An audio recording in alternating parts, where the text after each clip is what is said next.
tek seni izler. Bir tek sen olsan yeter.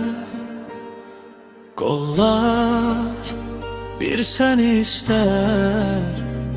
Sol yanımda olsan yeter. Yuxularımda gördüğüm bütün rüyalarım sen ya. Bakımız çok soyuktu, buzdan adama dönüştüm. Yuxuma giren bir kadının xəyalıyla görüştüm. Nefesim kesik sanki sözlerimiz aciz. Həmin anı dodaqlarım titrəyərək öpüşdüm. Ne kadar kırmışamsa bir o kadar üzgünüm.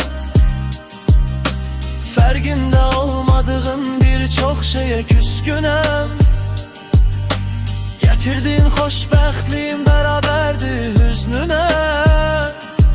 Daha seninle əks eləmir gələcəyimizi güz gülər. İstediğin oldu ama qayıtmağımı istəmə. Darıxsaq belə bu şəhər bizi bir arada istəməz. Utanmadan ağla gülüm, göz yaşını gizləmə.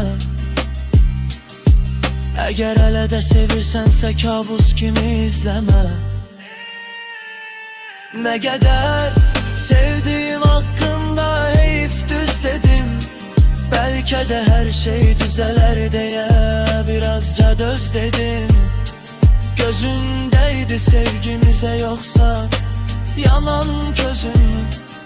O kadar başa saldın qayıdıb mənə bircə söz dedi. Yollar tek sen izler. Bir tek sen olsan yeter. Kollar bir seni ister.